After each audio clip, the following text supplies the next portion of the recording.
जय श्री कृष्ण भाइयों और बहनों। आज के इस वीडियो में मैं आपको वैशाख मास के शुक्ल पक्ष में आने वाली पावन मोहिनी एकादशी का महत्व और इस दिन विशेषकर क्या दान करना चाहिए, इसके व्रत का क्या फल मिलता है और इसकी पूजन विधि, पूजन सामग्री के बारे में विस्तार से बताऊंगी।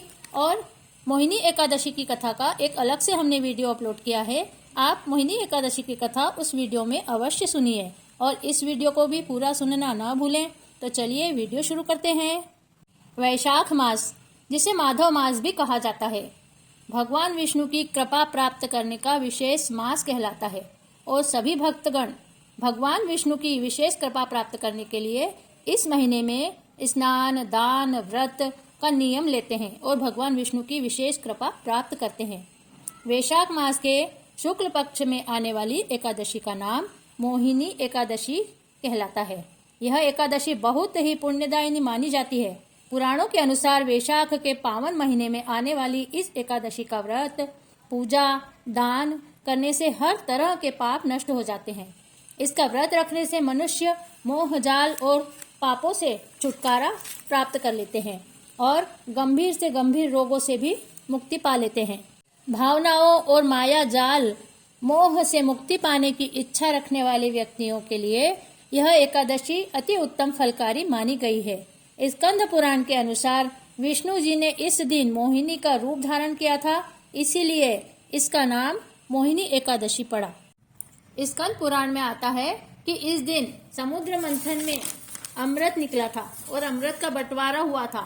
मोहिनी एकादशी के दिन ही शिप्रा नदी के तट पर अमृत महोत्सव मनाया जाता है। शिप्रा नदी को अमृतदायिनी, पुण्यदायिनी कहा जाता है। इसी दिन भगवान विष्णु ने अवतार लिया था। इसी दिन भगवान विष्णु ने मोहिनी का रूप धारण करके अवंतिका नगरी में अमृत वितरण किया था। इस तरह मोहिनी एकादशी अति पुण्यदायिनी मानी गई है। जो मनुष्य मोह और भोग विलास में फंसे हुए हैं, वो अगर मोहिनी एकादशी का व्रत करते हैं तो इन बंधनों से छुटकारा पा लेते हैं। मोहिनी एकादशी का बहुत अधिक महत्व है। इसका व्रत रखने से मनुष्य में बुद्धि की वृद्धि होती है। इसका व्रत रखने से घर में सुख, समृद्धि और लक्ष्मी की प्राप्ति होती है। इसका व्रत करके व्यक्ति सभी प्रकार की विपदाओं से बच जाता है। वैशाख मास में नित्य प्रति ब्रह्म मुहूर्त में नहाना अति पुण्यदायी बताया गया है।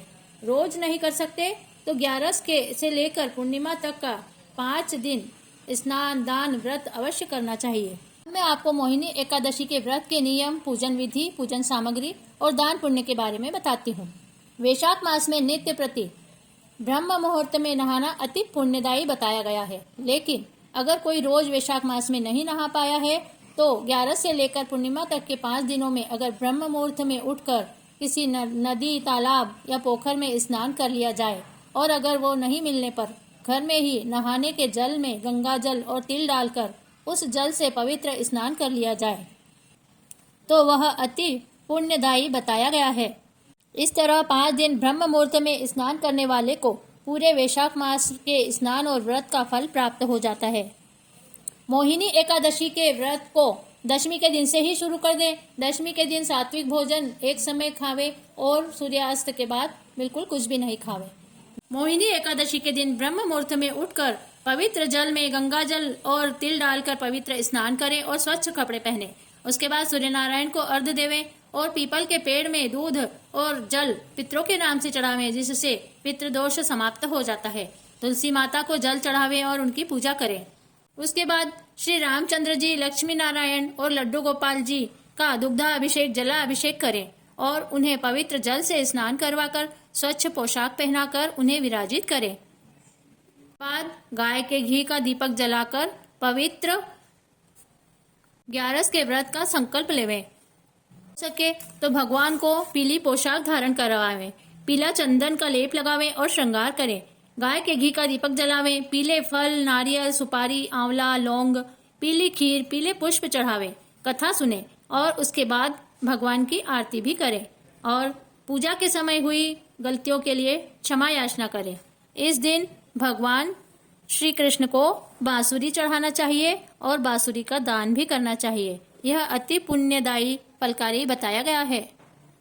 इस दिन मोहिनी एकादशी की कथा अवश्य सुने और ओम नमो भगवते वासुदेवाय कि एक माला का जाप करें, विष्णु सहस्त्र नाम का पाठ करें, गीता जी का पाठ करें और भगवान के समीप भागवत पुराण का पाठ करना भी अति पुण्यदायी बताया गया है। 11 के दिन भगवान को तुलसी अर्पण जरूर करना चाहिए। अगर आपको ज्यादा तुलसी मिल जाए तो भगवान का तुलसी अर्चन करें, तिल अर्चन करें और इस दिन भगवान विष्णु का हवन अवश्य करना चाहिए। हवन की शाकल्या में चावल नहीं डालना चाहिए, केवल शक्कर, तिल और खोपरा और घी, ये चारों चीजें मिलाकर शाकल्या बनाएं और हवन करें। यह बहुत अधिक पुण्यकारी बताया गया है। उसके बाद भगवान की और तुलसी जी की परिक्रमा अवश्य करें। वैशाख मास की एकादशी से लेकर पूर्णिमा तक कुछ विशेष दान पुण्य कर लें, जिससे पूरे वैशाख के महीने में किए गए दानों का फल प्राप्त हो जाता है। एकादशी के दिन किसी भी गरीब व्यक्ति को जल का दान करें, मटका दान देवे। एकादशी के दिन ब्राह्मणों को दही की लस्सी पिलावे, छाछ पिलावे, नींबू की शिकंजी पिलावे, शरबत पिलावे और ठंडा ठंडा जल पिलावे। गरीबों को जल पिलावे और मटके का दान देवें। यह सभी कार्य वैशाख के महीने में करने चाहिए। किसी भी व्यक्ति को चप्पल का दान करें, छतरी का दान करें और पीपल के पेड़ लगावें, आंवले के पेड़ लगावें। छायादार वृक्षों को लगाना अति पुण्यदायी बताया गया है। अब मैं आपको 24 फलाहार वाली एकादशी करने वालों के लिए मोहिनी एकादशी के दिन क्या प्रसाद चढ़ाना चाहिए, कि भगवान के किसका नाम का जाप करना चाहिए और इसका व्रत करने से मनुष्य को किस योनि से छुटकारा मिलता है, उस बारे में बता रही हूँ। मोहिनी एकादशी के दिन भगवान नारायण को गोमूत्र का भोग लगावे और उसी का ही 1 चम्मच गोमूत्र प्रसाद रूप में ग्रहण करें। मोहिनी एकादशी के दिन विशेषकर भगवान का पुरुषोत्तमाय नमः नाम से जाप करना चाहिए और इसका व्रत करने वालों को वरगुड़ा की योनि से छुटकारा मिल जाता है। इस तरह मोहिनी एकादशी का व्रत बहुत ही अति फलकारी पुण्यदायी है और इसका व्रत सभी को अवश्य करना चाहिए। मोहिनी एकादशी का व्रत भगवान श्री रामचंद्र जी ने भी सीता जी के वियोग में किया था और बाद में रावण पर विजय प्राप्त करके सीता जी को अपने साथ लेकर आए थे। इसी तरह युधिष्ठिर ने भी मोहिनी एकादशी का व्रत करके अपने राजपाट को पाया था। भाइयों और बहनों, कैसा लगा आपको हमारा यह वीडियो? अगर आपको यह जानकारियाँ पसंद आई हो तो आप हमारी चैनल को अवश्य सब्सक्राइब कीजिए और वीडियो को अधिक से अधिक शेयर करें। जय श्री कृष्णा। वीडियो देखने के लिए आप सभी का बहुत बहुत धन्यवाद।